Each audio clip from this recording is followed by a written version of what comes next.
Hello and welcome to Pest Perspectives, episode 69.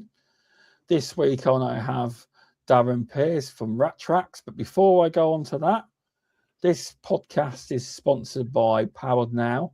They have helped upgrade the podcast, so I've got a better microphone. They've paid for this software for a year. Just little upgrades to try and push the podcast further and help us out. If anyone, basically what Powered Now do, they're a job management company. You can schedule your visits, pest control reports, all sorts, and even do your tax and your billing information, etc., for your customers. We find it very good. But yeah, if you want to try it out, you can. I haven't got a code for you. Just Google Powered Now. But also, just to let you know, if anyone else wants to drop a sponsorship to support the show, they can just drop me an email at pestperspectivespodcast@gmail.com. But welcome, Darron. How are you doing? I'm very well, thank you very much. Good evening. Yeah, very well, thank you. Good to hear. Yeah, it's good evening. 4 people already. You're bringing the people. You are. Very 4. Cool. All right, Martin. How you doing, mate? 6 people now. It's going up. But so, do you want to tell people who you are and what you do, and then explain how you got into doing drains within the industry? Right. Yeah. My name's obviously Darron Pearce. My company is called RATTRAXS Pest Control. I specialise in surveying drainage or looking at drainage for how the rats use the drainage to get into the dwellings, commercial buildings, and everything like that. That's pretty much all I've done all of my working life as regards to the pest control side of things. I got into the industry very early, pretty much just after school, without being too boring. I was one of the youngest in my year, so I couldn't get gone to the YTS schemes or anything like that. So I had a little bit of time mucking around, and then I got took on by Derby City Council for a very, very short period of time. I think I was there literally 2 weeks. 2 weeks? That's not long. No. It was. I went. It was literally putting blocks of poison in loft spaces. You didn't even look in the loft. Really? You just dropped them in. That was it. You didn't even have step ladders to get you to the loft height. You literally had a walking period, 2 steps high, lift up the loft arch, put the poison in, move away. Oh, wow, that's okay. We are talking 30 or 35 years ago. So practices have changed. Oh, I know, but I still would have thought you would have had a little look round with your torch. But no, okay. No, there was none of that on my when I was doing it anyway. It was mixed up in the days when you was pest control Monday and a Tuesday, and then you was working on the parks Thursday, Friday, Saturday. So it was a bit of a mix.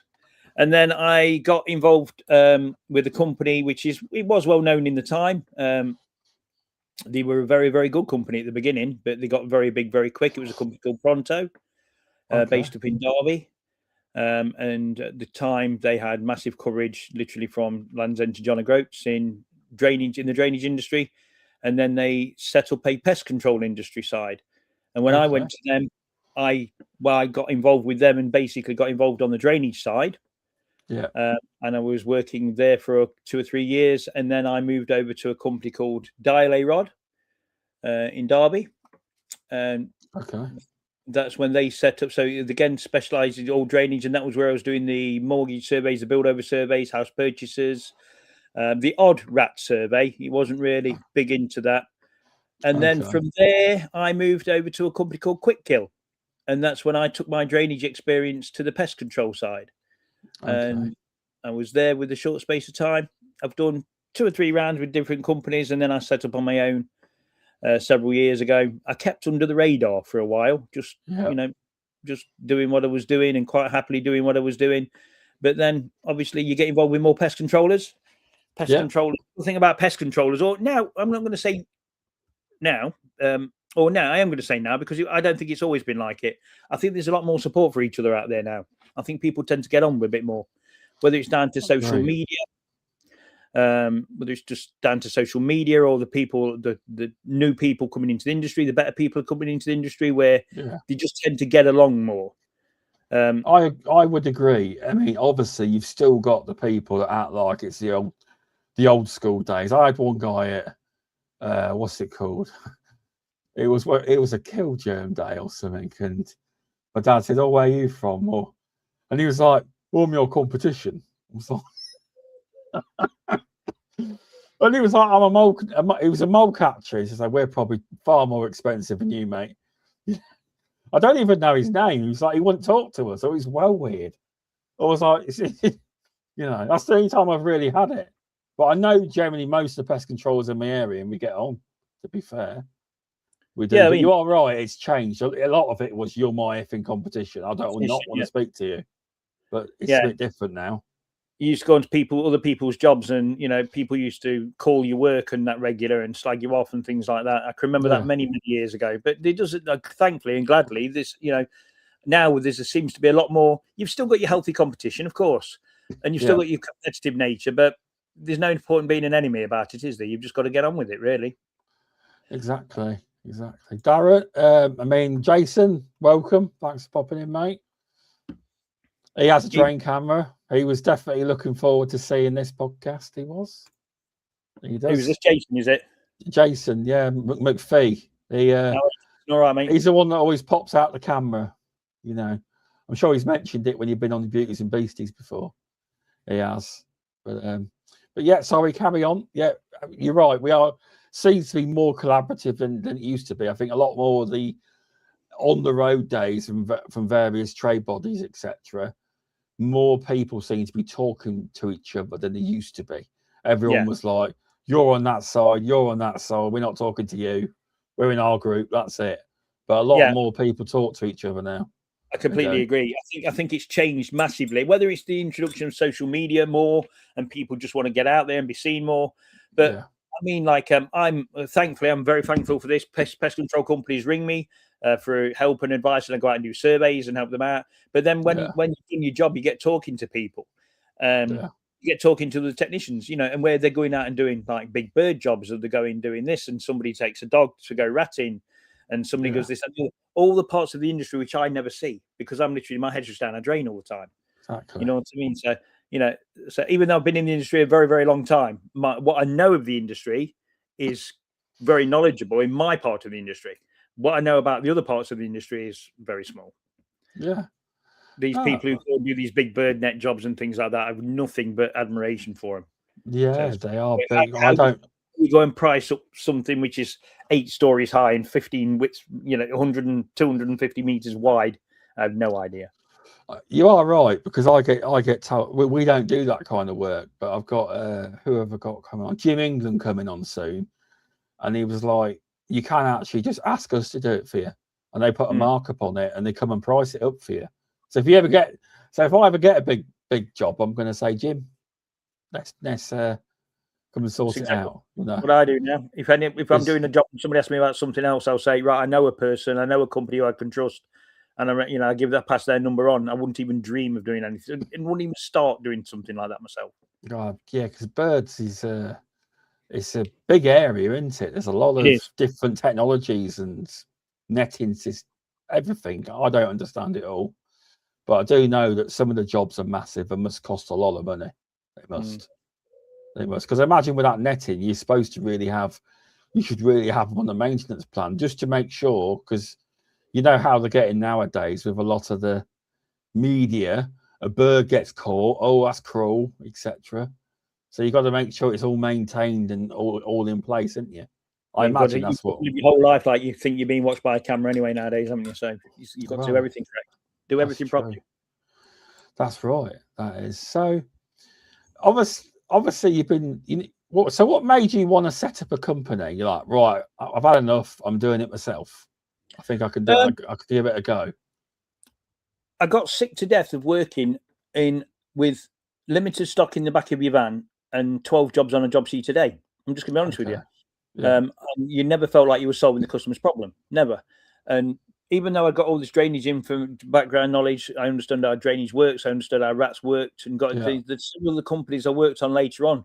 They weren't interested in getting the drain camera in the ground. They were just interested in you walking around, filling up boxes and ticking the boxes. You know what I mean? Okay. Yeah. That wasn't for me. Some companies thrive on it. Some companies make very good livings out of things like that. And you've got some companies have massive contract bases. I just wanted to deal with Mr. Smith, Mr. Jones, go there, solve the problem. Yeah. So that's what made me set up on my own. For the initial bit, I just basically I knew that I could do it. I knew I could do it properly. I knew I could do it competitively. Yeah. And so obviously, you know, like everybody, when you start off, it's very difficult getting your name out there and things like that. But I fell back onto a lot of the people I knew in the drainage industry, who, you know, would say, we'll get this guy in, because there is a big difference for surveying a drain for a root ingress or displaced joints or this, that, and the other than there is for surveying for rats. Massive difference. I mean, I don't know what you're on about, People Darren. I'm joking here. I don't know what you're on about, Darren. There ain't no rats in the drains. We're on about. Yeah. That's what you'll say, isn't it? Ain't no rats in the drains. No. Yeah, the water board are great for that. Yeah. But no, that's a good reason, because it gives you a bit of purpose, doesn't it? It gives you a bit of purpose. That's your main business, is solving the actual issues via a drain survey. Now, do you do the actual repairs, or do you contract a company to do the repairs? No, I contract out to reputable drainage companies. Okay. I now, in the last 3 years, I've worked solely with a company who I've known for decades, and who have got every single certification going over the thing. But now, in the last 3 years, I've mainly gone down the lines of the NADC web registers and things like that, making sure that it's all going in the right direction.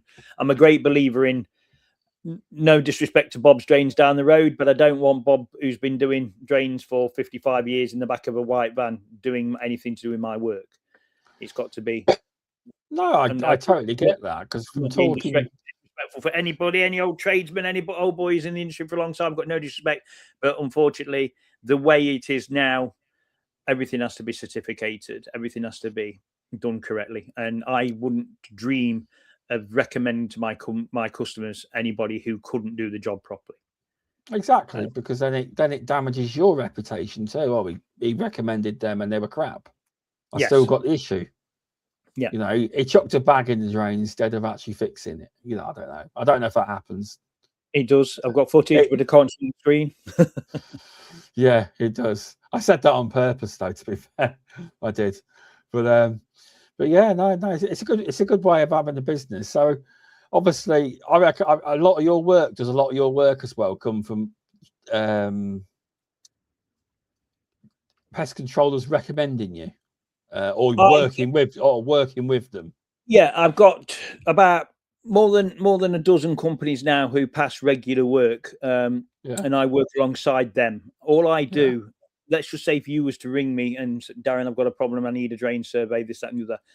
Excuse me. I never comment on your work. I never comment on the pest control side of it. I'm being brought in purely to find out how the rats are getting in. Yeah. I then do the survey, and I then supply you with a copy of the report and the customer the copy of the report. You know, it's all signed for at the beginning to make sure that everybody knows who's getting what information. I never put any recommendations on anything other than what needs to be done. You know, that's basically it, really. I don't comment on the pest control side of it. So it's all the drainage side of it which I comment on. That's nice, because it is what you're there for. Hi Jackie, thanks for popping in. Hi Jackie. So yeah, just because I had to make it quite clear at the beginning, because some people are obviously nervous that you're going to start taking customers and things like that. I'm not interested in any of that. You call me in, I do the survey for you. I've got all the equipment, the sonar tracing equipment, the mapping equipment, all the LiDAR equipment and everything like that. I come in and do that for you, and then I don't comment on your pest control side of it. I just basically supply you with the report. Well, that's nice, because I can understand the fear. Because say, I don't know, you're going to, I don't know, e.g. a commercial site, and it's a big site, and you've got to do all the drainage, and you could say, oh, this pest control shit, I can do it. So you can, I can see why they're saying that. The biggest problem I have, and I've said this several times when I do the talks with the BPC on the forums and things like this, and the thing for 1EMV, the biggest gripe I have is when you go to the customer, when I've been called in by a pest controller or a pest controller is recommended, they've not recommended me, they've recommended to the customer that they get a drain survey carried out. Okay. And then I get involved somewhere along the line then, and then you've got the awkward thing there where you know that the pest controllers not done it wrong, because everybody's got a different pair of eyes. But you get there on site, you think to yourself, why has that been done? And the customer's not daft. The customer's not stupid. They pick up on the fact that I've gone there and solved the problem in one visit, and the other pest control has been there 9 times. You know, that's only because I've got the equipment and the knowledge of the drainage. Exactly. That's the bit I struggle with, because I don't want to be seen to be calling anybody. I think it's very unprofessional. You know what I mean? Exactly. So you've just got to keep your cards close to your chest, so to speak. Oh no, I totally get it. It's about being professional, and then you wouldn't want someone to lose work or say, "Well, yeah, exactly not." Yeah. So with regards to, if you know, just a bit of knowledge on drains and how it works, how does, now if someone was to, I'm not on about your level camera, say someone was to buy a drain camera, what kind of things do people need to look for in drains when they're looking for the rodent ingress? What kind of things do you look for? Well, obviously, I mean, it all depends. It's easy to, it's a bit of an open question, that, because it is, you've got, drains don't have to be defective for you to get rats inside. Yeah. Okay. So if you're going out there purposely looking for a fault, then that's not always the case. So on foul drainage, foul drainage is technically a hydraulic system. It has to be flushed from one end and it flushes out. You know what I mean? So you flush, you run your bath. You know, that's technically a hydraulic system. So it starts at the head of the system, then flushes out. That should be a sealed unit under 4 gases legislation. So if you've got any defects in that drain, if it's a defect in the drain, then the rat will take advantage of that defect. So 9 out of 10 times, if your foul system, you've got to have a fault in a foul system for the rat to take advantage of that. You haven't got to have a fault in a surface water system. The surface water system, we can construct it as it was and still not be rat proof. And we're getting a lot of this now on more modern day drainage. Without getting too technical and too boring, under what's known as the sewer transfer regulations of October 2011 and July 2011, you get what's known as the Wastewater Transfer Act. Some drainage built after 2011 may not be adopted by the local water board. And some of this surface water drainage, or a lot of it's mandatory now in Scotland, and it has been for several years. So a lot of the surface water drainage will go to things like SUDS, sustainable urban drainage, which these big ponds you see at the side of. Oh yeah, I know what you mean now. Yeah, things like that. Now that system is an open system. It's open at both ends. It's open with where the water comes in from into the sod, and it's open at the gutter end of the house. And it has to sometimes. It all depends on the construction of the permeable. If you've got permeable drainage, in other words, soaking into the ground and going into the sod, or if you've got herringbone systems or what's known as aquacells, the rats can use the aquacells and things like this to get from the sod to the house. And there's no obstruction in the way. And that's the surface water drain, and that's as it's been built, and the rats will use it all day long. But the drain people, a drain surveyor will go out there and look for a defect, and you're not necessarily looking how the rat will work. So that's thinking outside. Well, you know your stuff, but that's kind of an outside the box. Like, let's look at a different way. So there's no way of actually proofing that, is there?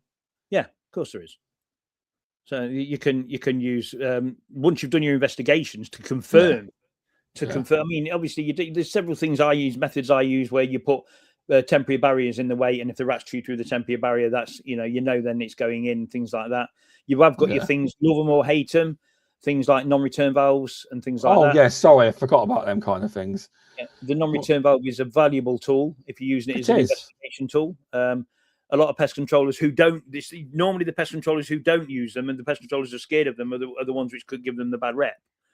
Yeah. But if you know about your drainage and know how drainage works and what you should do before you fit a non-return valve and how you should monitor the non-return valve, then they're a valuable piece of equipment. They are, and you've got to obviously buy a decent quality one, because there are a lot of them on the market, and a lot are not very good. Yes, the only ones we ever fit is when we do fit them. It's not often. We fit the rat gates. We find are the best quality. Yeah, we do. Yeah, they've got a big pole too. You can like push it in, and they're the ones. Plus, there's a safety cable, isn't there? You can lock in as well. Yes, that's the one we use. I'm not sponsored by anyone, just the ones we've found that seem to work the best. Yeah, they do. There is loads of others as well. There is. I mean, me personally, I don't touch serrated ones. I'm not a fan of serrated ones. They create more problems. And anything with a central flap, which in other words a flap which hangs, I don't like them because they tend to have a bit of pushback on them. Okay. But you've got to make sure that the valve you fit in sits in the drain correctly. Make sure that the drain isn't holding any water before you fit the valve. Make sure that you do a full flow test before and after the valve's fitted. And if there's any risk at all that it's going to drag anything, remove the valve. Just don't fit it. So there's always another way. There is. But it's always a controversial topic. I have no issues with people fitting them. But yeah, there's also people that fit them in the main line, isn't there? When they're not meant to.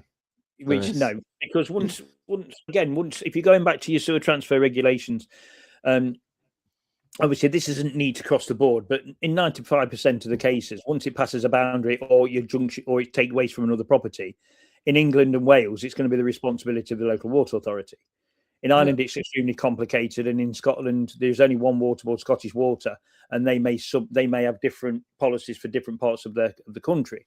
Yeah. But in the grand scheme of things, yes, once it passes a boundary or takes somebody else's waste, it then changes from a drain to a sewer, and then you shouldn't. It's not yours to work on. The fact of the matter is, it's not yours to work on.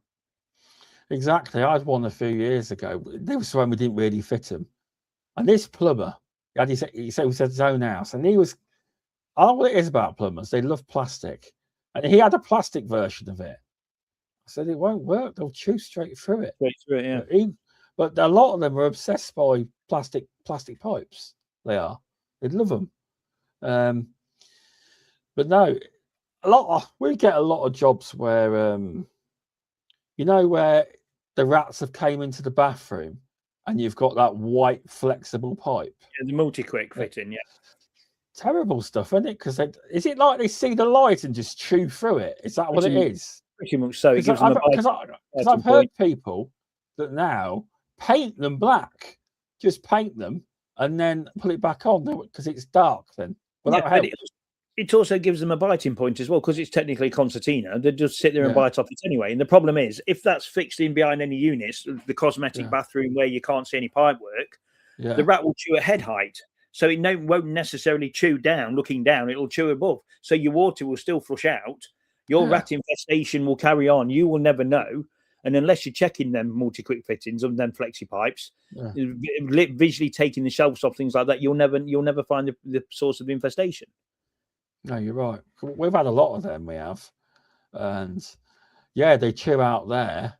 And I'm not exaggerating, and I've shown pictures of it on my talks. I've got one where I'm not exaggerating at all. It was 4 stories high, and the multi-quick had been chewed. And I honestly thought when I first looked at the job, I thought my question to the customer was, have you brought anything new into the house? Have you brought a box from a garage in, or this and the other? And did it have anything in? Yeah. And it was a no. So we changed it for another multi-quick, and just to monitor it, and we put a live camera next to it, an action camera. And 2 days later, you saw its nose coming out of the side of the multi-quick as it was chewing in again. Oh. 4 stories high. Wow, that's big. That is. So you're saying he went 4 stories high, right up the pipe? Yep, right up the stack pipe and then come into the one up there. So again, if you think it's climbing, that rat has gone up in excess of 45 foot. That's a lot. You can only guess the apartments below had fixed pipe work. Yeah. So I mean that's purely a guess. Or he just found that route and he stuck to that route, and but literally, honestly, I honestly thought at the beginning, so she's brought that rat in a bag or something in a box. Yeah. So how do you solve something like that then? Solid pipe work. Get a plumber involved too. Right, yes. Yeah.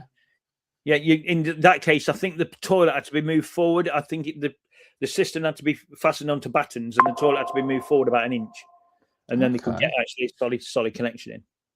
Okay. Yeah, that's interesting. Now 45. Yeah, they can't climb or anything, but 45 feet. Yeah, straight up an internal stack. Do you reckon sometimes the rat was climbing and then they flushed the toilet and they say the rat was going up and they flushed the toilet? Do you reckon the rat would go flying back down again? I would imagine so. Yeah, that would make a cool video. It would. Yeah. I mean, but if it's an internal cast pipe, the cast pipe is going to get furred up in time. Yeah. You know what I mean? So what it would originally been 100 mil is going to go down to like 95, 90 mil because it's furred up on the inside. Then when you think about it, that's only that diameter. That's not, a rat will easily scale that. Yeah. I just find it amazing how we put the multi-quit back on, thinking, is this actually going to happen again? And within 2 days, it was back. It does. It keeps happening. There's been companies that have local to me, and I put a post online. I speak to them now, and they said it happens all the time. And I haven't asked what they've done to stop it. I'm guessing they did that. I don't know. Yeah, with that one, I'm sure the plumber. I can remember a brief conversation with the plumber, but I think he had to move it out by about an inch and just screw the system on some battens onto the wall, and he had to move all the pipe work and everything like that. So, but at the end of the day, it was either that or they'd keep on having rats. Yeah. So the biggest one that when I did a course on drains was the house extensions. That blew my mind. That did. The extensions, the way the rats get in and the way customers think they own it. They don't. Yeah, this is another thing where, again, I've got to be careful because I don't want to seem to be calling anything. But in my opinion, you shouldn't have builders do drains. You know what I mean? I actually agree with that. You should have cut drain. So you shouldn't have I wouldn't ask a drain company to go and build me an extension. And I definitely, you know what I mean? So I wouldn't ask, and especially now, with your building regulations 2010 Part H and everything like this, everything's got to be done spot on. Everything has to be done right. And me, myself, yes, you are going to get builders putting in drains on building sites and groundworks and everything like this. But if you're having an extension done, you've got to be careful how that builder, and again, I'm sounding like I'm bashing the builder. You've got to be careful how that builder caps off that drain. Whether he caps it off correctly, whether he moves the drain properly, whether he thinks in his ignorance, nothing's going to come up there. I've put a roof tile on it and concreted it. At the end of the day, if you're creating a dry line for that rat may sit up there for years before it breaches. But at the end of the day, if there's a dry line, that gives the rat a place to nest. It gives a place for the dry line straight into the sewer to feed. Get water, and then it will come back to the dry line. Obviously, because it's a rat, Latin, rodent, to gnaw, it's going to sit there and it's going to chew its way out. And that could take 6 months. It could take 6 years. And that's when people say to me, oh, no, it can't be anything to do with the extension. It's 15 years ago that was built. Relevant. It's like saying you drive your car every day to Sainsbury's. It never breaks down. One day it will. Exactly. It's not going to happen straight away, is it? For a lot of cases, it's going to build over time. But yeah, I do think that drainage can, and I don't know how the rules work, but I think you should have, drainage contractors then a proper, just survey before and after, just to make sure everything's done right. If you've got build over surveys, then you're supposed to have a pre-survey and a post-survey. And that's it. Yeah. And if it's going over public asset, then you've got to have a contractor who's approved by your local water board, whether they do it or whether they get an approved contract, you get an approved contractor in. I mean, like I constantly say, and people who know me will hear me say, we should respect each other's industries. Drainage for a pest controller to go out and buy a drain camera with no drainage experience, with no surveying certification, that's like asking me to go and put a bird net up. It ain't gonna happen. It's going to be a bad job. You know what I mean? And that's why you shouldn't have the drainage guy running around with the camera putting bradifacoum contract blocks on a wire if he's got no safe use of rodenticide certification. So I've heard about that. I've heard about that. All the time. It's criminal. I don't even do that in drains. I don't even do that. I don't. It's criminal. But again, we should really be respecting each other's industries, because if you think your pest control legislation is that, your drainage legislation is this. See, I was talking, and everyone says it, but I got told that the drainage industry is very unregulated. It's not as regulated as you think it is. No, to go out and jet a drain, you don't need. I mean, years ago when I first started, it was a company called your certification, and it was voluntary. It wasn't mandatory. It was optional. It depended on the company you work for. But you used to. I'm sure it was called BFG, British Flow Plan Group, and they did a very, very basic jetting course. And it was before the times we had feeder hoses, and before the times we had any form of this, what you see now. all the legislation changed massively back in 2011 when the sewer transfer regulations, when the water boards had to take back responsibility for a lot of their drainage. They had to bring in the Health and Safety at Work Act. They really had to really enforce it. So you couldn't stand next to a panel without a hard hat on, without it being sign cone and barriered. Back in my day, on emergency call out, they'd send one man out in a van to the Leeds in the pitch black to jet a drain down an alleyway. Wow. Okay. Where was your health and safety work out then? Where was what legislation was you working to then? You'd go and dangle your hose in, pop it in, run back to the van and start the jetter up. That's how bad the industry was back then. Wow. But now you have got the likes of the NADC, you have got the likes of Drain Safe and things like this, which again, these are parts of the industry which have to be respected. You've got the jetter courses. If you're going to be using a jetter, high pressure water jetter, which on a pin nozzle, forward and reverse nozzle, if you were back in the day going to get your hand too close with it, I'm not going to be gruesome and say it's going to cut your hand off or anything, because it's not. But it's going to hurt you, and it's going to take it's going to rip into your flesh if you get it wrong. Yeah. You've got other things like in the drainage industry, like Rothenbergs, and you've got. I don't know if they use them anymore because I've not used one for years. But you used to have like flails go down, where you used to smash off, hard material off the side of your pipe and everything like this. You got that wrong, you was in big trouble. So thankfully, you have got bodies now which are trying to get the industry regulated. What I mean? So a lot of these groups, or the NADC, they're trying to push for tighter standards. Join them, that you're part of that, but that's not a full standard, is it? It's not like you have to do this, is it? Are they pushing for it to be a standard? No, but what they do, it all depends. Let's just take the NADC for an example. I'm a certified domestic surveyor with them. Yeah. That is it. I've got no jetting qualification with them. I've got no confined spaces qualification with them. I've got nothing else with them. I've got no CIP lining and qualifications with them because I don't need it. Yeah. You know what I mean? Again, the pest control industry legislation is this, drainage is this. Yeah. If I want to go and learn, if I can jet a drain, or I can jet a drain by my old standards tomorrow, I can go out and buy a jetting machine from a place in Runcorn, stick it in the back of my van and go jet drains out. There's nothing at all to say I can't do that.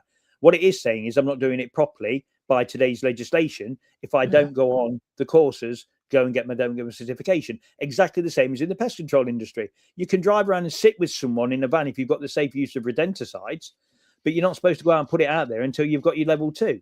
I'll tell you something now.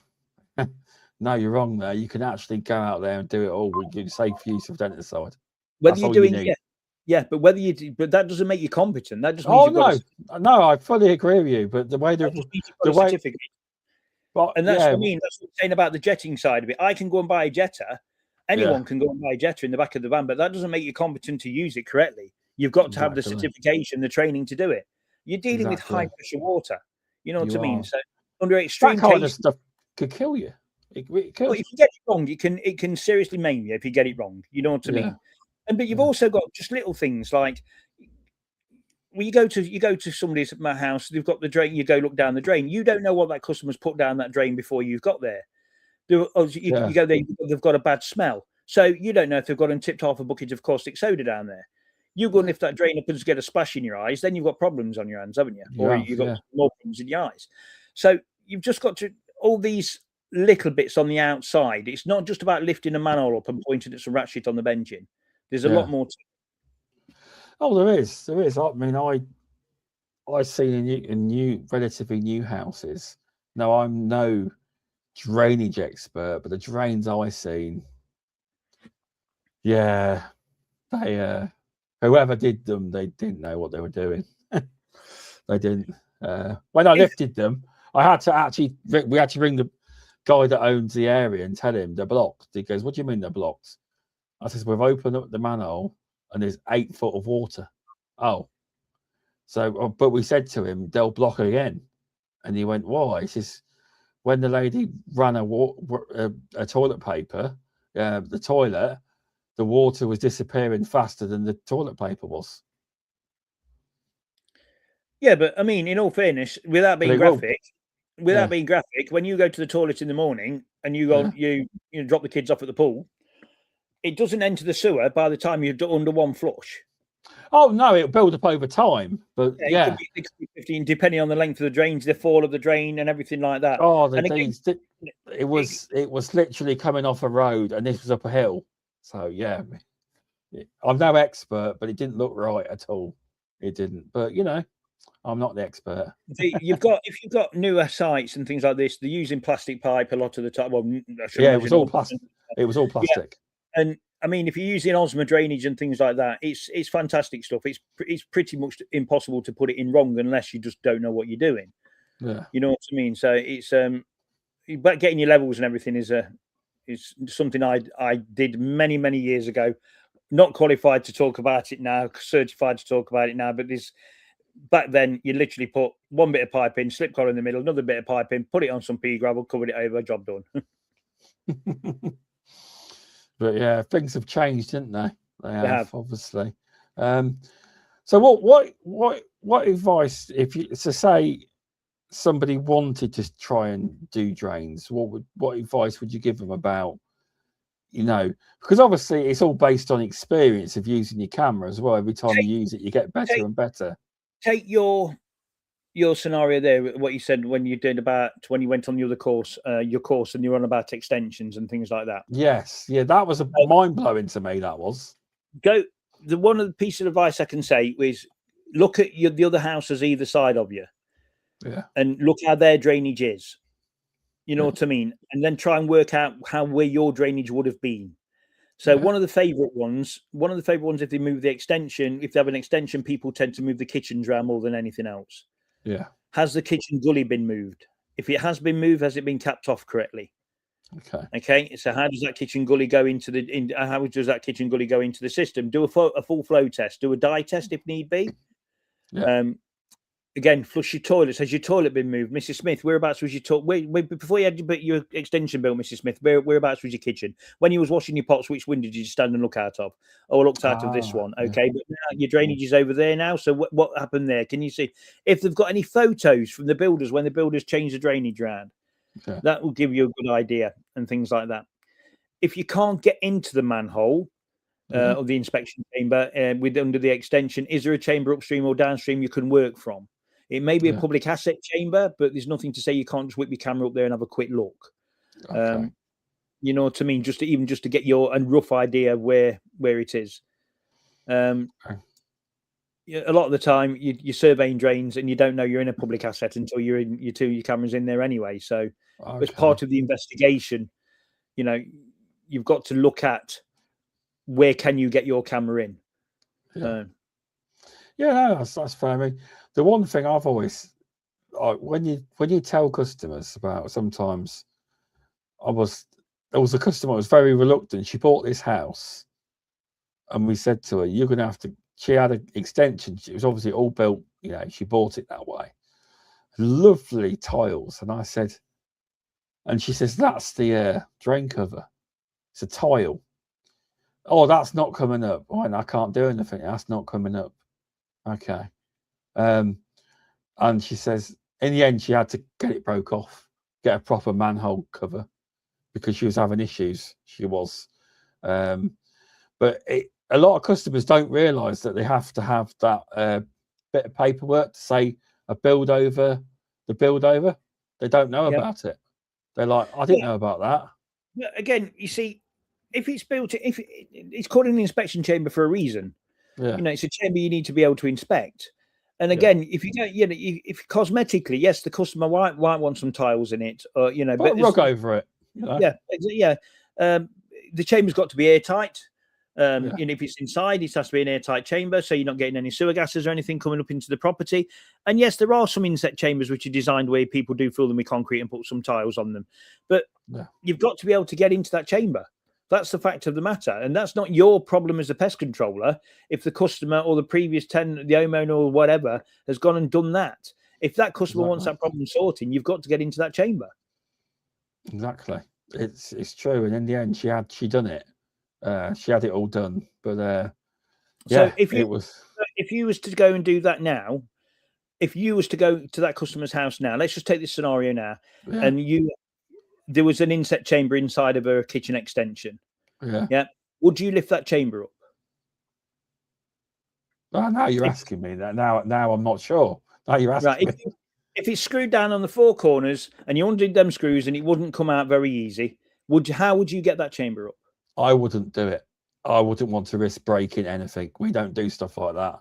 Not so much the breaking, is if you get it up and it doesn't go back down right. Oh, right. So you're in somebody's kitchen and it doesn't seal right and it's not airtight and you've got the sewer system going through that kitchen and you're going to get small parts of it venting. So no. Now I know. So, I know I wouldn't. The answer is no. I've learned something. I haven't done that, by the way. And this is why you get the right people in to do the job. Yeah. You know what I mean? So you get there because that manhole cover has got, that inspection chamber cover has got to go back down sealed. Yeah. It has. If it's in somebody's house, you can't have it all wobbly around the outside and some chip tiles here and say to them, "Oh, stick a rug over it, love, that's fine." Can't do that. Yeah. So no, the rug bit, I just meant it looks unpleasant. I know, but I'm just saying, you know what I mean? A lot of us, pest controllers, would do because we want to provide that service for the customer. There we go. That question's helped a lot of people. You want to get that problem sorted for the customer. But again, respect each other's industries. You want to get into that chamber. I'm sorry, Mrs. Smith. I'm the pest controller. I'm here to sort your rats out. I need access into that chamber. If I break into that chamber, it doesn't go down right, then I'm in breach of your four gases legislation under your building regulations, Section H 2010, which compromises me, compromises the customer, compromises me. Don't do it. Get the people in to do it. It's not your fault that they've covered over that chamber. Yeah, well, that particular lady did actually ring a different company because at the time we didn't have a camera, and they actually the drainage company actually broke in to get it done. Yeah, but they had to get somebody. If you go to that same house, and you've understood now you can't break into that chamber, how would you solve that problem? That would just not solve the problem. How would you go to put a stop to the immediate issue until that drain covers are repaired? Let's just, again, I'm not going to recommend anybody unless they're covered by a government, a certain certification. That person could be busy for another month. So how do I start morally? How do I solve that problem, customer's problem for her? You find out if there's a chamber downstream, but within the boundary. And if you can work from that chamber downstream, which is a private asset, can you then use a non-return valve as a part of your investigation to put that non-return valve in to stop the rats from getting to the hidden chamber on the inside where you can't break the chamber lid out? There's a lot more to it, isn't there? Exactly. And this is why you should respect each other's industries. Yeah, you're right there. You are. You got me stumped there, you did. If you've got an inspection chamber downstream, but it's within the boundary, they're within the curtilage and it's still a private asset, you can stop the rats from getting to that defect under the floor by putting a non-return valve in. You're not putting it in there as a fixed object. You're not using it as a permanent fix. You're explaining to Mrs. Smith, we're going to put this non-return valve in here now until you can get that floor lifted up there. Yeah. Yeah. So if you're a pest controller who doesn't like non-return valves, then you're not going to sort that job out, are you? Can you understand what I'm saying? Yeah. Yeah. You totally right there. You are. It's I've only ever seen it once in the kitchen, actually. I know it wasn't me that recommended the company. She rang someone and found someone else. And just a bit of word of advice: if you've got an insect chamber in someone's kitchen or inside the dwelling, and you've got the 4 screws, but it's grouted, if it's grouted around the outside, the chances of that being lifted up and going back down safely are nigh on nil. Yeah. You know what I mean? You're not going to get it down flush. It's not going to be safe. Now, again, we're talking on the outsides. We're talking on the very, very extremes here. Yeah. But A, you're going to create a tripping point. B, it's not going to be airtight. Yeah. Again, you're on the extremes of things here, but you've got hydrogen sulfide, methane, carbon dioxide, and ammonia in that drainage system. What if that manhole, that inspection chamber, is connected to 3 chambers upstream and 4 chambers downstream? And you've got 8 houses worth of sewerage going down that drain at peak times at 6 and 7 in the morning, again at 8 and 9 at night. That's some hell of a lot of sewerage gases in that system. It is. And you've got one and putting it down right, you're in trouble, aren't you? I think you've probably just scared every pest controller listening. No, I'm not saying no. Again, you respect each other's industry. It's learning though. It's learning though, isn't it? It is learning. But yeah, it's interesting. I haven't used my camera. I haven't actually used my drain camera much. I need to use it. Every job. If you've got a rat job, practice. If you've got a rat job, get your drain camera down. Yeah, that's what I'm going to start doing, just to get a bit of practice in. I am, because it will help. It will. But yeah, it's a good thing to have. It's a good tool. I just need to recommend I get it out. I need to get a good drain. I need to get a good bag for it. I haven't got a proper bag for it either. I haven't a wheelie bag.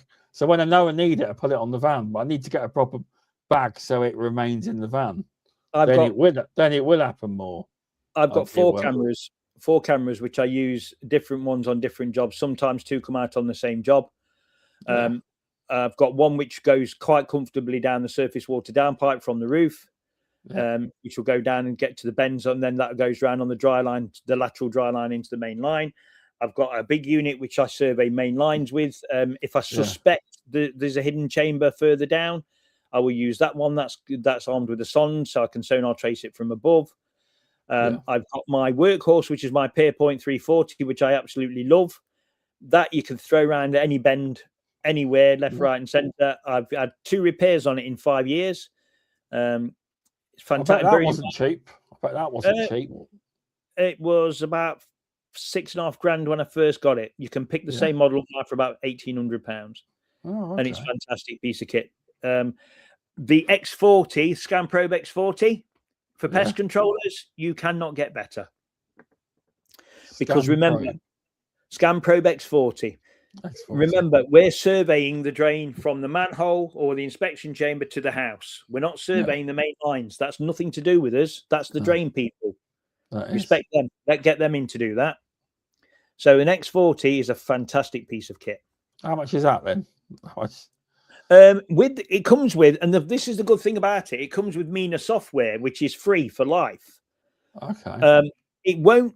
It's industry standard as regards to domestic level. And that's all we're going to be doing if you're pest controllers. As regards to your more high-end stuff, the stuff which Davey gets involved in and things like that, I wouldn't like to comment. He would use much more sophisticated equipment. But with the software, the package and everything, I think you're coming in at just over £4,000. That doesn't sound actually bad compared to the prices I've heard.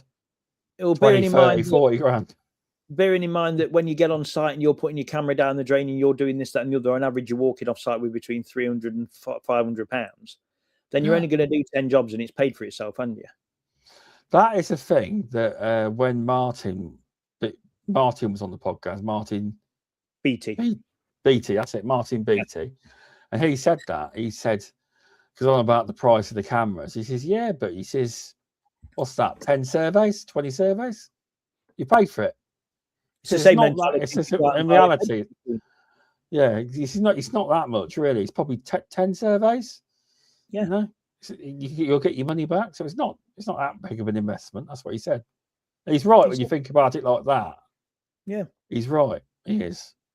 But obviously, he did recommend to do all the certification as well. Exactly, and again, you've got to go back and respect each other's industries. While I understand that pest controllers aren't going to go and get a lot of pest controllers aren't going to go and get surveying certification. What you've got to look at is what is the value of your report. If you've got no certification, and no qualification to use that camera, what is the value of your report? And if you want to be sending your report, even if it's just a look, Mr. Waterboard, I've surveyed this drain, blah, blah, blah, blah, blah. Can you look at this? If you've got no qualification or certification, I think you're really going to take you seriously. No. If you're sending it, if it's for an insurance company and you report which you want the customer, say to the customer, have you got any insurance for drainage insurance, any rodent insurance? A lot of insurance companies have bolt-ons now where you can buy rodent insurance separately. I've got drainage insurance. Bradshaw and Bennett as standard, but but on rodent insurance, again, if you're submitting your report, what's the value of that report if there's no qualification or certification there? It's not just a case of whapping a camera down a drain. It doesn't work like that. So what if somebody's not doing it for insurance company and just doing it to have a look and then show them photos? That's fine. Photos. Yeah. If you want to go down the lines of look, see, as long as you're taking photographic evidence and your wording matches up what you're saying and you know how that drainage system works, then it's fine. You know what I mean? Yeah. But this is where the likes of if you're not going to do it right, then you've got to look at your indemnity and think on your report. If anybody was to work off your report and it's a look, see kind of report, and you've let's just say I say to you, right then, you're my customer, Shaun. Right then, Shaun, you need to dig there, and it's underneath your kitchen floor where your marble tiles are on your underfloor heating, because that's where the break is. And you go and dig down, and you're for 3 meters out of the way. Then I'm coming back for you, aren't I? You know what I mean? If you've got it wrong. That's right. From what I understand, though, they reckon that even if you do, a lot of drainage contractors just whack the camera down just to check you're right. Exactly. Because they don't want to get it wrong when they're repairing it. That's what I've heard. I don't know if that's what they actually do. Just double check. Yes, that's what I've been told. A lot of them just stick their camera down just to have a quick look where you say it is, because they don't want the mistake either. But that's what I don't know. That's what I've been told. A lot of them do it. With my experience, with my qualifications, with my knowledge and everything like that, I would expect, and I'm going to use his name loosely, I would expect if I was to submit a report to a customer and the customer wanted a second opinion and they called rat detection, Davey, I would expect he would never in a million years work off my report. He would go and do his own survey. Yeah. You know what I mean? And it's quite rightly so. That's what he should do. It's all to do with the legal side of it, isn't it? Not wanting to get it wrong. I could have missed something. Yeah. I imagine sometimes you can. I'm not saying you do, but I imagine the odd day sometimes something could be missed. It may not have been, but you don't know, do you? Well, none of us are perfect. I was in a manhole. I had my camera node in a manhole under an extension last Friday for another company, and I had the operative there. And literally, when I needed to look at something invaluable on the job, the sun came out from behind the clouds. Oh no! It blocked all my field of view, vision of view. So no matter which way I moved the camera on that job, the sun was there. So I couldn't make a decision on that job. I basically recorded everything and then went back home and put it on the large screen, and I could see exactly what I wanted to see. You know what I mean? But that was purely because of nature, the way it was. The sun came out, and it blanked off the screen. But I would never, with that, I'm still not going to guesstimate it. I took it home, put it on the big screen, and I could see the grease mark, the smear mark on the pipework I was looking for. Yeah. No, that's the good. You're right. Recording the video and then go back and check it. But yeah, I've heard something about you. Good things. All right. Is it right that you use this? You on your mobile, you've got something attached to it, and you talk to it. Your reports. Yes. That's it. I've been looking into it. I have, because Hugh and Shaun off the Beauties and Beasties podcast have both. Well, Hugh's son's bought one, and Shaun's bought one, and he reckons it's changed how he does everything. Yeah, he just talks into it. If you think about it, because I've been on I wear meta glasses as well. Oh, do you? Yeah. So if I'm doing a job, if I'm actually doing a job with my hands down and I'm pushing camera reels down, then I don't want to be touching pen and paper, and I don't want to be touching my phone camera or anything like that. So what I do, I applaud when I'm talking, and then I've got the meta glasses. So then if I'm doing any walking around the surface, looking at the surface, I'll then meta take a photo. Hey, meta take a video. Hey, meta do this. I then talk to the applaud. So as I'm cameraing downstream, I've got my measurements on the screen. I can visually see. And then I will talk to Claude, and Claude will do the report as I'm stood there. Because don't forget, this isn't a report for the drainage companies. It wouldn't be acceptable because they were using drain codes and things like this. This is a report for the customer.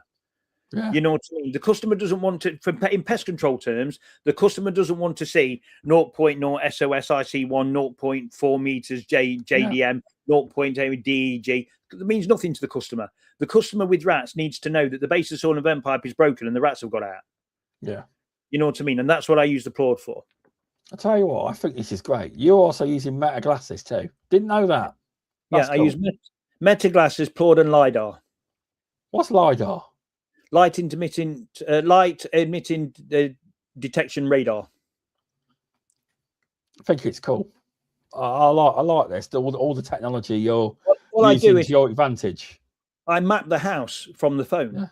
Yeah. So it basically gives me, if my camera node's gone down 4.5 meters and I'm underneath somebody's house and I sonar trace it and I've pinned it out, I don't like do a next on a hand drawing. I go in and LiDAR the house. So then it will give me the exact measurement of where the manhole is inside the customer's property. So it's impossible to get it wrong. Nice. Loving this technology. I am. I like stuff like that. I've been looking at the Plord. I've been looking. I haven't. It's very good. There's a lot of versions like it though, isn't there? There's a lot of gimmicky ones. The Plord, once you bought the unit, it's up to you if you pay for the extra for the year. I used to, I don't anymore. It was another 90 for the year. Yeah, I just because it gives you 1,200 minutes a month anyway, or 300 minutes a month. Well, bearing in mind each report takes about 3 minutes. Okay. You know what I mean? Okay. But yeah, I will. I'll put that in the when I do the description. Applaud. People want to look up this. Even pest control reports, because I use when I do pest control reports, I do use ChatGPT, and you can talk to it. But yeah, the problem with ChatGPT is Claude uses everything. It uses all. The problem with ChatGPT is you can ask it this morning, can I eat this? Is this a mushroom? Can I eat this mushroom? And it will say yes. And then you've got stomachache and you'll say, I said to you, could I eat this mushroom? And it's made me ill. And he said, yeah, but you've only asked if you can eat the mushroom. It's not if it can make you ill. Oh, ChatGPT will only depending on the question, what you ask it, it'll define the answer differently. Can I eat this mushroom? Yes. Can I eat this mushroom? Will it make me ill? Yes. But you never asked if it would make you ill. Whereas Plord takes everything and adds everything in. With Plord, if you add your prompts in first, it is absolutely fantastic piece of equipment. Shaun called it a game changer. Yeah, I tell you, that is the one saying I hate. I believe that, but when I normally hear it in regards to a pest control product, I like, that's a red flag. That's crap. When me and Shaun walked around the 1EMV breakfast morning a couple of months ago, and I did the Plord report and LiDAR mapped the house, and we mapped the building. So we mapped the building and done the report by the time it took us to walk through 3 rooms. And that's you did the 1EMV map. Yeah. Did you have to get your drain camera out? No. I did the mapping of the room, the LiDAR of the room. So we walked around the rooms. I did the LiDAR. The rooms. Yeah, and spoke into it. So I spoke into it as if there was a rat infestation in the property. Yeah. And by the time we'd got to the other end of the room, it had done the report and done the LiDAR mapping. I bet he was mind blown by that, weren't he? I think that's what made him buy it. Yeah. Yeah, because he's like, he was like, yeah, he highly recommended it. He did, because it came up on one of the news podcasts. I had to ask them what I messaged you. I was like, what are you saying? I says, it sounds like you're saying Claude. Oh no, Plord. Yeah. Because it was saying it's a quick. I was like, Plord, and then I looked it up. I did. But yeah, I'm on the fence. I may. I'll see. But I am interested in it. I think a lot of people should be. It'll make things easier. So the reason, let me just give you a demonstration. I walk into a customer's house. I've done my CCTV survey. I already mapped that out and everything like that. And then I say to the Plord that I'm in this dwelling. There's a hidden inspection chamber. What legislation would I need to take into consideration to lift this inspection chamber? What legislation as regards to drainage? What legislation do I need to take into consideration as regards to pest control? And what building regulations are covered under this? And within seconds, it's all up there and it's on your report. That is clever. Oh, Scott Angle, hello. Thanks for popping in. Scott, how are you, mate? So he's a really nice bloke, Scott. He is. I want to get him on the podcast. I know he's meant to be going on the Beauties and Beasties at some point. He is, but he seems a nice lad. He does. Very he really nice tries. He's trying to grow his business, and it looks like he's really doing a good job. It does. So here's one. We've talked a bit on drains and non-return valves. So how long was it before, obviously, you got established? When was it you got into doing courses for 1EMV? Is that, did they approach you, or was that? Yeah, they asked me start of last year. So how many years had you been doing drains in your own business up till then? Under the radar, about 4 years. Okay. Yeah, I kept a very, very low profile, and then the BPCA I got involved with the BPCA. I did a couple of talks for them, and then from there on, it just went. So I'm grateful to both of them, one EMB and the BPCA. Yeah, it does. I'll be honest, that got my interest because I seen pictures and there was actual, little mini drains made up of plastic and that. I thought that were great. Well, yeah, because you can tell anybody anything by slides, and by the time you walk out the room, they've forgotten 90% of it. If you make it practical and you build that drain system there and say, right, this would happen here. How would this change if this was to happen? If this was to happen, how would this affect the building? You know what I mean? Yeah. So I thought, well, rather than digging drains up, just build a new drain system. Yeah, I like the look of it. I mean, it's always good to offer something different. It is something different, and offering a practical element helps because we are in a practical industry, aren't we? I build the system, and then we do 3 different scenarios of, right, how would the rats be using this if this was defective? Name 4 defective parts. How would the rats be using this if this was just a surface water system? Mark out the three areas the rats would use. If this was a combination system, and what areas would be at risk? You know what I mean? So yeah, we highlight all these things. No, it's good. That is because it's, as we say, we are in a practical industry, and most of the courses we do are just slides and exams, aren't they? Mm. They are. So yeah, I like the look of it. I see it on. I think what the pictures I've seen were BPCA day or something. It was. Yeah. Was that an actual training course, or was that like an on the road day thing? Yeah, an on the road day. Yeah. Forum. That's it. They call them forums. Yeah, that's it. Yeah. So it's something different. It got people talking, even people that weren't there, because I've seen it. Oh, it looks really good. That does. So yeah, that's good. That is, because you don't normally get somebody at on a forum or on the road day do practical stuff like that. It's normally the most you'll get is get the tables working together on scenarios, talking, and it won't be anything actually practical. So that's added a different dynamic into it. So that's good. Well done. Thank you. I think it's invaluable. I think it's valuable that if you're going to learn something, you need to see how you can't visualize a drain when you're walking down somebody's drive if you don't know what a drain looks like. However, if I build that drain for you and say to you, right, this is down the side of the drive, this is what you'd be looking at, then you've got much more of an idea when you walk away. Oh, that's true. That is. But yeah,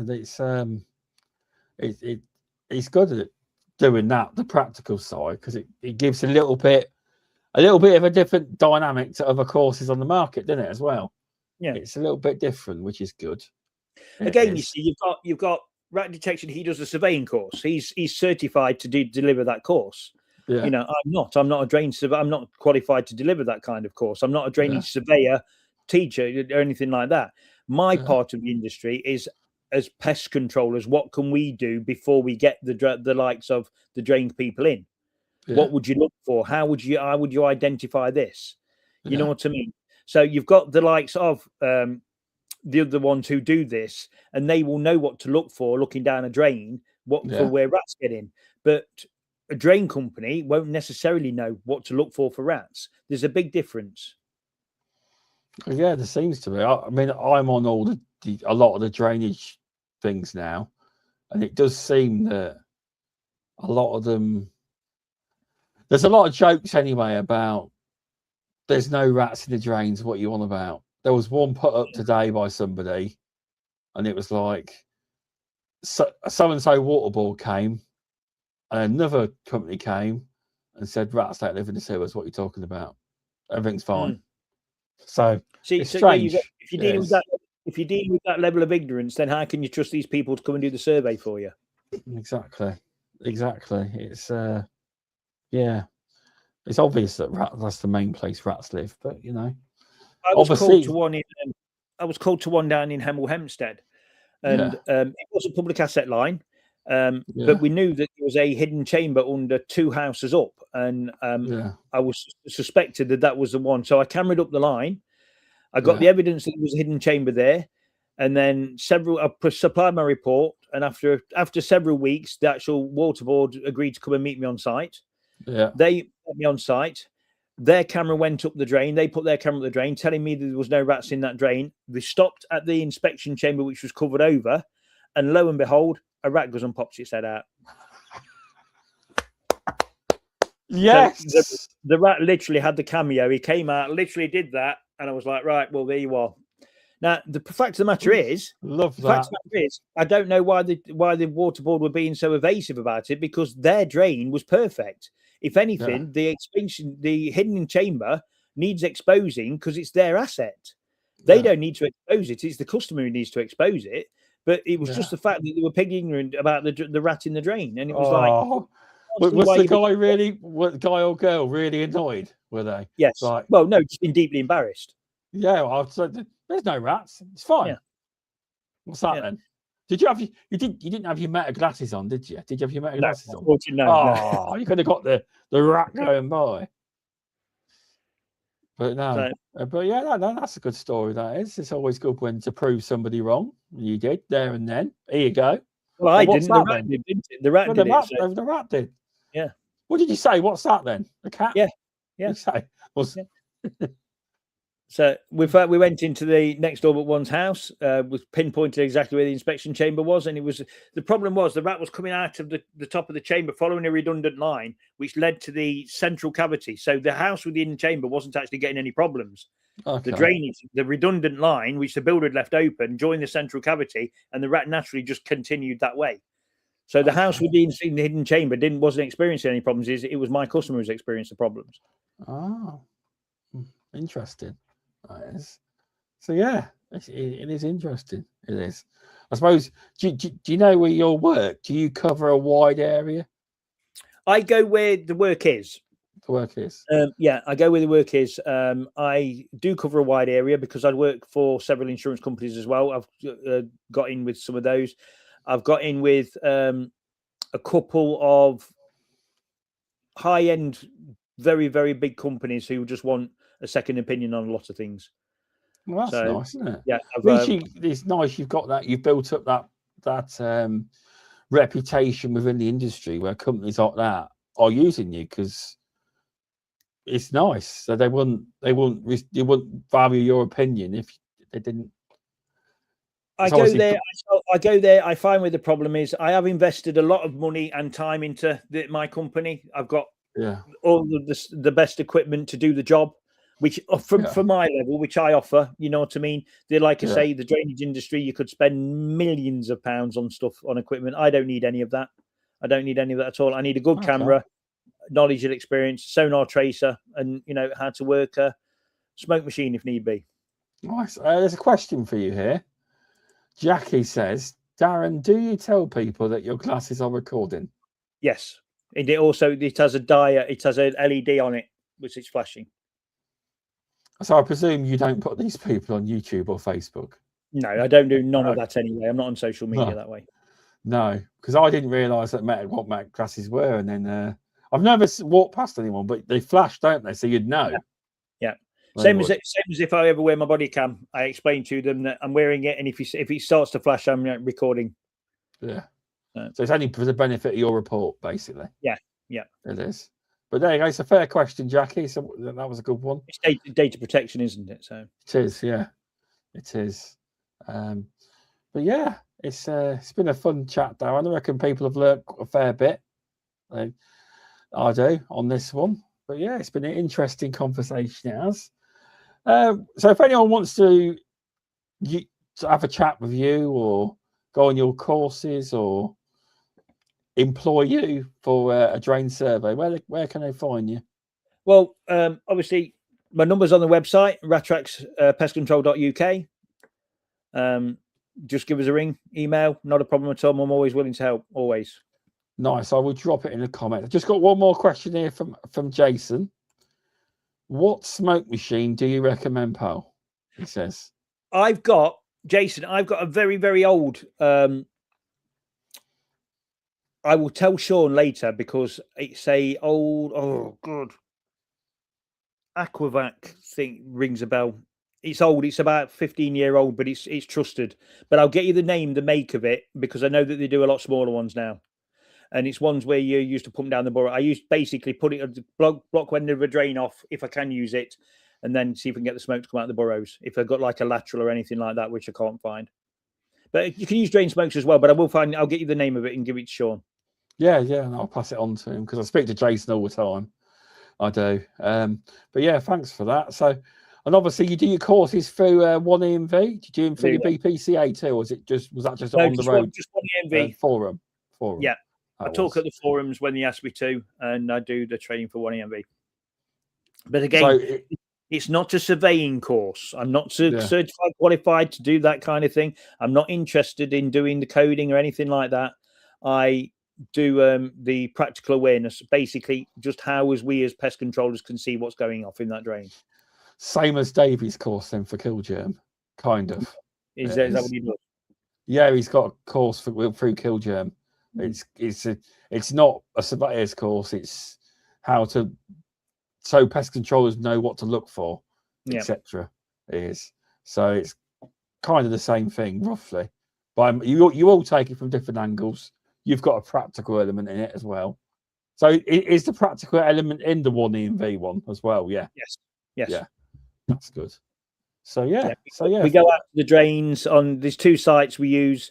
We go out to the drains. There's scenarios you figure out if it's a surface water system, if it's a foul system, if it's combined, where it will go out to. You have to factor in things like drainage runoff. If you was putting your boxes on the outside, do look at the way the flow. If it was in a heavy rain or under natural rainfall, how would the water go? Where would that water go? Where's the risk of your rodenticide washing into the drainage system? How would that affect the biodiversity of the water where it goes into? If it goes into swales, farmers' lands, sods, ponds, this. Not just about looking under drain, not looking under the house. It's where the water goes and what we're putting down. Yeah. So if you're working in a loft space in a house which is built after 2011, and that the rats are using the surface water system and it discharges into a sod under the Wildlife and Countryside Act from 1981, are you being proper by putting rodenticide in that loft? What's the risks of that? Where's that rodenticide going to end up if your rat dies in that water system? If the rat is moving the rodenticide around and it's taking it into the drainage, and that rodenticide ends up into a sod, which ends up into a pond or a swale or anything like that. There we go. Get on the course. Get on the course. You'll learn. You will. But yeah, if you stay on the call for a minute, I'll just end the podcast. But thanks, Darron, for popping on. It's been a good talk. I'm sure a lot of people have learned a lot of stuff. I certainly have. Them questions you threw at me, I couldn't answer. But yeah. So yeah, thanks everyone, and I'll see you all next Tuesday. So thanks everyone. Thanks, Darron.